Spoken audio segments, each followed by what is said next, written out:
अब कोडिंग से आगे चलें, यानी सोर्स कोड आपने राइट कर दिया है, अब उससे आगे चलें। उससे आगे सबसे पहले आएगी टेस्टिंग, चाहे वो व्हाइट बॉक्स टेस्टिंग हो, चाहे वो ब्लैक बॉक्स टेस्टिंग हो, लेकिन टेस्टिंग होगी। टेस्टिंग है, उसके बाद टेस्ट अगर उसका पास हो गया, ठीक है, ये टेस्टिंग क्लियर है, तो फिर फर्दर अगली स्टेज में वो जाएगा। फिर वो आता है डिप्लॉयमेंट में या रिलीज में। डिप्लॉयमेंट का क्या मतलब कि अब जिस एनवायरनमेंट के लिए उसको बनाया था आपने, उस रियल एनवायरनमेंट में जाके अब उसको लगा दें, उसको चला दें।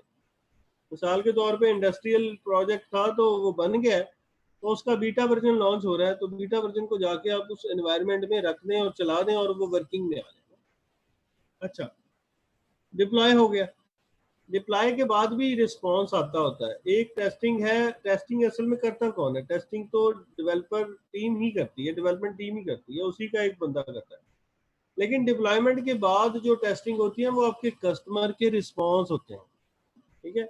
वो आपको रिस्पॉन्स देते हैं कि चीज़ अच्छी थी, नहीं अच्छी थी, या इसमें कोई मसले मसाइल थे, क्या थे, किस तरह के थे, क्या होना चाहिए था, क्या नहीं है, क्या अच्छा है, क्या बुरा है। वो ये तमाम बातें डिप्लॉयमेंट के बाद आपको देता है, जो कि एक डेवलपमेंट टीम को बर्दाश्त करनी पड़ती, सुननी पड़ती है। ये भी हो गया। उसके बाद फिर फाइनली आखिर में इसकी अगर वहां पर गुंजाइश हो मजीद आगे काम करने की, तो आगे मेंटेनेंस बचती है। ये इसकी 7वीं स्टेज बनती है।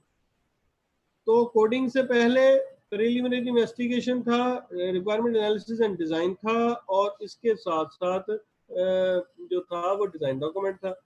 सोर्स कोड राइट कर दिया, चौथा स्टेप। तो 5वें में चले गए, सॉफ्टवेयर टेस्टिंग आ गई, सॉफ्टवेयर की डिप्लॉयमेंट आ गई, और सॉफ्टवेयर की मेंटेनेंस आ गई। इसका मतलब कि ये जो हमारा सब्जेक्ट है ये नंबर 2 पे फॉल करता है सारे का सारा। लेकिन ये नंबर 2 इस तरह का होगा कि ये नंबर 3 को भी फैसिलिटेट करे। यानी ये सॉफ्टवेयर डेवलपमेंट लाइफ साइकिल का ये जो दूसरा स्टेज, दूसरा फेज हमें नजर आ रहा है, दूसरा स्टेप, सॉरी कहेंगे स्टेप कहना सही होगा, दूसरा स्टेप जो हमें नजर आ रहा है, ये दूसरा स्टेप तीसरे ऐसा होना चाहिए कि तीसरा स्टेप करना आसान हो जाए, उसको लिखना आसान हो जाए, उसको समझना आसान हो जाए। लेकिन हम अपने इस कोर्स में तीसरे को शामिल करेंगे, यानी हम तीसरे डिजाइन के भी कुछ चीजों को अपने कोर्स में शामिल करेंगे। ठीक है जी। अब आते हैं आगे। यहाँ पर हमारे कोर्स का टाइटल है सॉफ्टवेयर रिक्वायरमेंट इंजीनियरिंग। यानी अगर मैं यहाँ पर ये वर्ड बोलता रिक्वायरमेंट इंजीनियरिंग, तो फिर शायद ये सारी जिंदगी पढ़ते रहते तो कोर्स का स्कोप खत्म ना होता, इतना बड़ा स्कोप बन जाता। लेकिन जब हम बात करते हैं सॉफ्टवेयर की रिक्वायरमेंट इंजीनियरिंग, तो इसका मतलब कि सिर्फ और सिर्फ हम डोमेन जिसमें फॉल करने वाले हैं वो सिर्फ और सिर्फ रिक्वायरमेंट, मतलब ये कि हम रिक्वायरमेंट्स के बारे में ही बात करेंगे। किन रिक्वायरमेंट्स की? सिर्फ और सिर्फ सॉफ्टवेयर की रिक्वायरमेंट। अच्छा, सॉफ्टवेयर की रिक्वायरमेंट्स हमें कौन देगा? तो उसका जवाब आता है कि हमें कस्टमर दे सकता है, हमें एंड यूजर दे सकता है।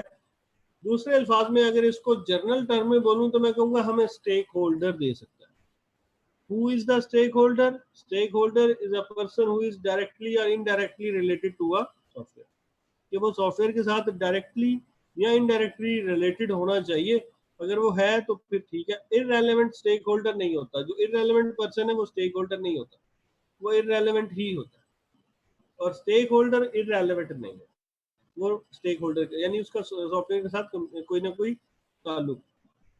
अच्छा, अब इसमें इस कोर्स का बेसिक डोमेन है क्या, बेसिक इसका काम क्या है? अगर दूसरे अल्फाज, सादा अल्फाज में बताने की कोशिश करूँ, तो जी हम ये चाहते हैं कि रिक्वायरमेंट्स किस तरह की होनी चाहिए।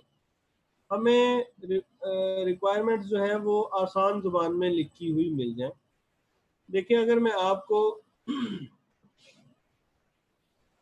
आपको बड़े क्लियर कट अल्फाज के साथ बता दूं कि आपका ये टास्क है, तो आप शायद क्लियर हो जाएंगे कि अच्छा मुझे करना क्या है।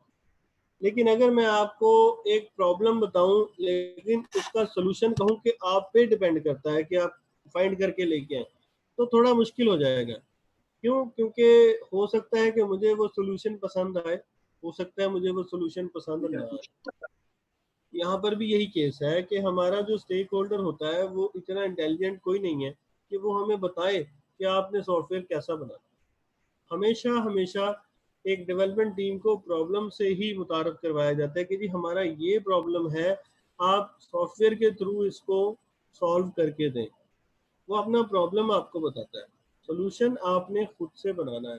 तो लिहाजा ये थोड़ा सा हमारे लिए प्रॉब्लम बन जाता है कि हमें नहीं पता कि उसको सोल्यूशन किस तरह का पसंद है। तो लिहाजा हम उस स्टेक होल्डर को क्या करते हैं, अपने डेवलपमेंट टीम के अंदर वक्तन फवक्तन हर हर स्टेप के ऊपर इन्वॉल्व करते जाते हैं और उससे उस काम की वेरिफिकेशन करवाते हैं। अब लोग ये समझते हैं कि ये एक सॉफ्टवेयर है, सॉफ्ट सी चीज है, इसको किसी भी टाइम पे हम मोड़ना चाहेंगे तो मुड़ जाएगी, या हम किसी भी टाइम पर इसको चेंज करना चाहेंगे तो ये चेंज भी हो जाएगी। जबकि हम लोग ये जानते हैं कि लिखे हुए पूरे स्क्रिप्ट को, सोर्स कोड को अगर हमें चेंज करना पड़े, अगर हमें मोल्ड करना पड़े, तो उससे हमें कितनी कितनी जो है वो कॉग्निशन लोड हमारे जहन पे पड़ेगा, या हमें कितना टाइम लगेगा, या हमारे लिए कितना वो तकलीफ दे काम होगा एक डेवलपर के लिए कि वो बने हुए सोर्स कोड में कुछ मेजर चेंजेस डालना शुरू करें। तो इस सब्जेक्ट के अंदर ये भी इश्यूज आते हैं कि लोग इसको एक सॉफ्ट सी चीज समझते हैं। वो स्टेक होल्डर ये समझते हैं कि मैं जिस तरह कहूँगा ये उस तरह से मोड़ के मेरी मर्जी को पूरा कर देंगे, जबकि ऐसा है नहीं। जब सोर्स कोड लिखा गया तो उसके बाद अब उसको चेंज करना हमारे लिए खासा मसला बन जाता है। इस वजह से भी ये कोर्स इम्पोर्टेंट है, क्योंकि ये हमें ये बताने की कोशिश करता है कि आप अपनी स्पेसिफिकेशंस क्लियर करें। जब हम सोर्स कोड को टेस्ट करते हैं तो उस टाइम पर हम करते क्या है, उस टाइम पर एक होती है एक्चुअल वर्किंग और एक होती है एक्सपेक्टेड रिजल्ट्स। मिसाल के तौर पे मैं एक सॉफ्टवेयर डेवलप करवा रहा हूँ और मेरी जो मैंने उसको रिक्वायरमेंट्स बताई वो रिक्वायरमेंट्स कोई 10 थी, लेकिन एक्सपेक्टेशन में जब चले गए तो पता चला मेरी एक्सपेक्टेशन बड़ी हाई है, मैं 20 तरह के काम चाह रहा हूँ। लेकिन ऐसा नहीं होगा, जो मैंने 10 कही थी डेवलपमेंट टीम मुझे वही करके देगी, उससे ना कम करके देगी ना उससे ज़्यादा करके देगी। अगर हम उससे कम या ज़्यादा करना शुरू कर देंगे तो फिर वो कभी भी जो है वो एक अच्छी टीम की निशानी नहीं है, या उसको अच्छा नहीं समझा जाता। कि जो स्पेसिफिकेशंस थी उसी को कोड करना है और उन्हीं की टेस्टिंग होगी। सोर्स कोड की जब टेस्टिंग की जाती है तो उस टाइम पर स्पेसिफिकेशंस को साथ में एनलिस्ट किया जाता है कि अच्छा ये चीज़ें थी, हम इसको चेक करेंगे कि क्या ये तमाम चीज़ें इसमें पाई जाती हैं। अगर ये तमाम रिक्वायरमेंट्स इस सोर्स कोड के अंदर क्लियर हैं तो इसका मतलब है कि इसकी टेस्टिंग क्लियर है, यानी इसमें कोई एरर नहीं है। और अगर उसके अलावा कोई चीज़ उसमें फाइंड कर ली जाए तो फिर हम ये कहेंगे कि ये गलत है, ये नहीं होना चाहिए था, ये तो इसका हिस्सा ही नहीं है। ठीक है, तो ये भी इसका एक कंसर्न है इस टॉपिक का या इस सब्जेक्ट का। अच्छा, अब मैं आता हूँ आगे बुक की तरफ, किताब की तरफ। कौन सी किताब हमें चाहिए इस कोर्स को पढ़ने के लिए? तो ढेरों किताबें मार्केट में मिलती हैं। तो मार्केट का मतलब है कि सोर्स जो एक अथेंटिक सोर्स है, बाजार से शायद ये किताबें आपको नहीं मिलेंगी। ये एक बुक है, स्क्रीन पे आपको नज़र आ रही होगी, engineering and managing software requirements. ये स्प्रिंगर वालों की बुक है, काफ़ी अच्छी किताब है। ठीक है, ये इसका राइटर है और कंटेंट्स इसके देखते हैं हम, कंटेंट्स क्या हैं। तो कंटेंट्स में देखें, ये सबसे पहले चैप्टर नंबर 1 आपको नज़र आ रहा होगा, इंट्रोडक्टरी है ये। इंट्रोडक्टरी का मतलब ये है कि इसमें वो सिर्फ रिक्वायरमेंट्स को बताता है कि रिक्वायरमेंट इंजीनियरिंग क्या है और इसमें किस किस तरह के स्टेक होल्डर हैं और उनका क्या क्या रोल है। अगर मैं आप लोगों से ये पूछूं कि हम एंड यूज सबसे अच्छा, सबसे रिच स्टेक होल्डर कौन सा है, तो पहली बात है इसमें बहुत सारे लोग हैं, लेकिन हम इसमें ये जवाब देते हैं कि जी एंड यूजर सबसे रिच है, हमारे लिए सबसे ज़्यादा इम्पोर्टेंट है। अच्छा, तो इन स्टेक होल्डर्स की इन्वॉल्वमेंट को हम कितना अलाउ करते हैं सॉफ्टवेयर डेवलपमेंट में पार्टिसिपेट करने के लिए? तो जवाब आता है जी, हम क्या करते हैं, हम यहाँ पर सिर्फ और सिर्फ इतना करेंगे कि हम यहाँ पर सिर्फ ये करना चाहेंगे कि ये हर फेज के अंदर ये शामिल है।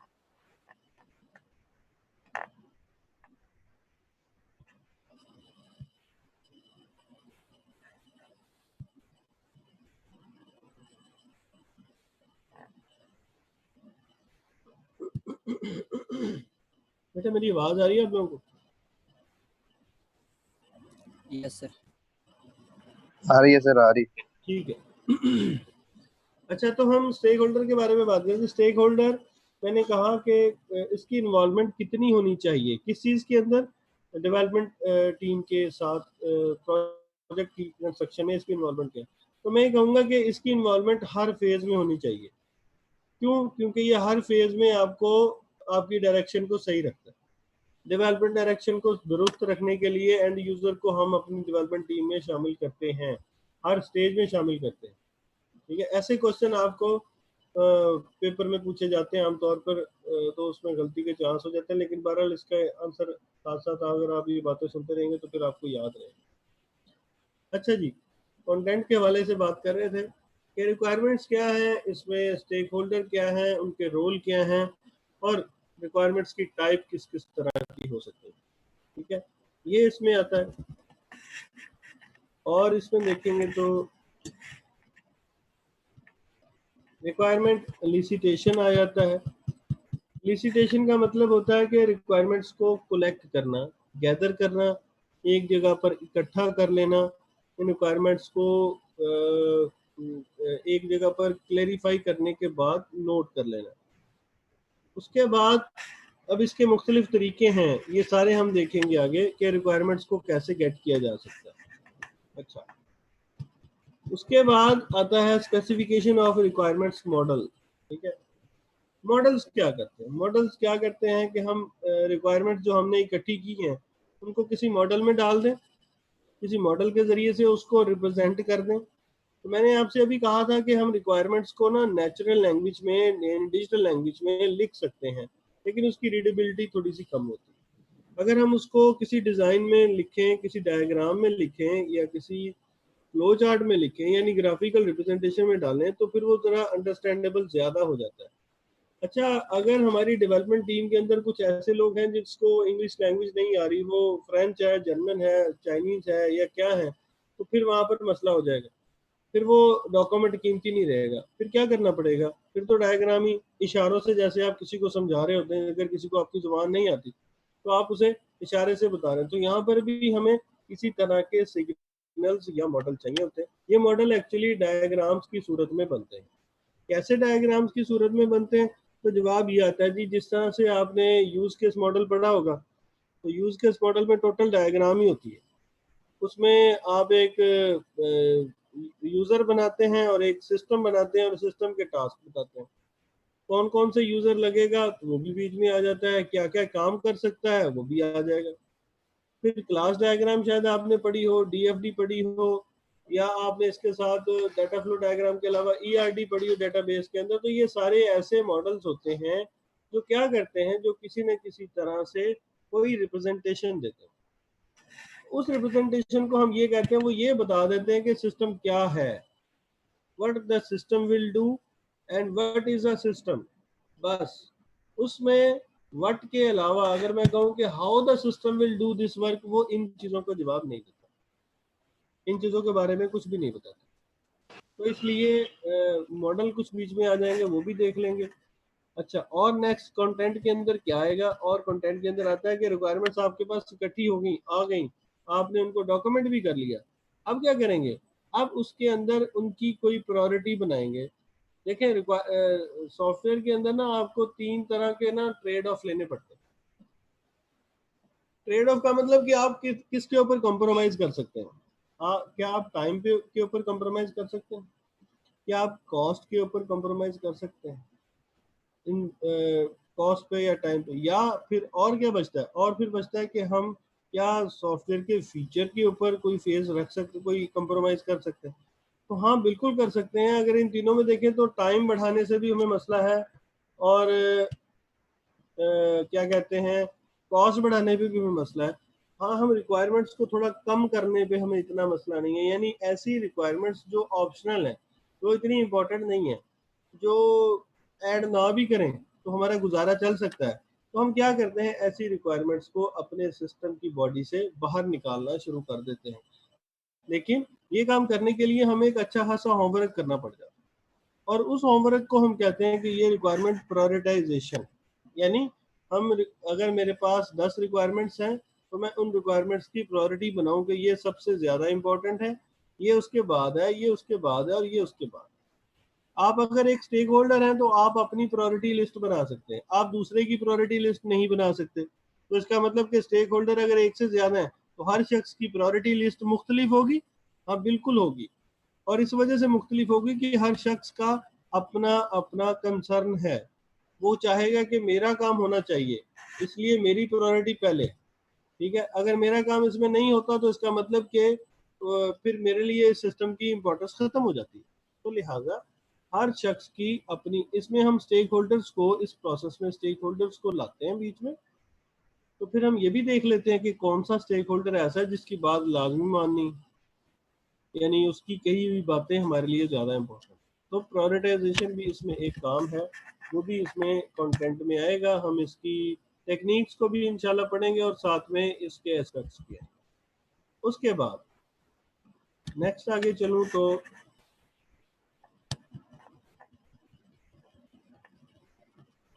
चैप्टर नंबर 5, इसके अंदर स्पेसिफिकेशंस के हवाले से इंटरडिपेंडेंसीज हैं।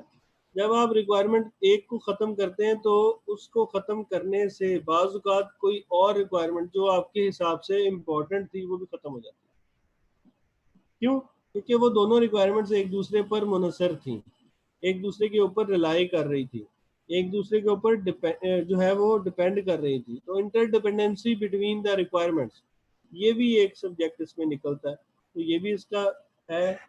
और फिर इम्पैक्ट एनालिसिस, अगर किसी रिक्वायरमेंट को आप निकाल देते हैं तो उसका इम्पैक्ट कितना आता है, कम आता है, ज़्यादा आता है, या बिल्कुल नहीं आता। रिक्वायरमेंट की निगोशिएशन, अगर स्टेक होल्डर के दरमियान कन्फ्लिक्ट है तो आप उसको किस निगोशिएशन तरीके से उसको ख़त्म कर सकते हैं।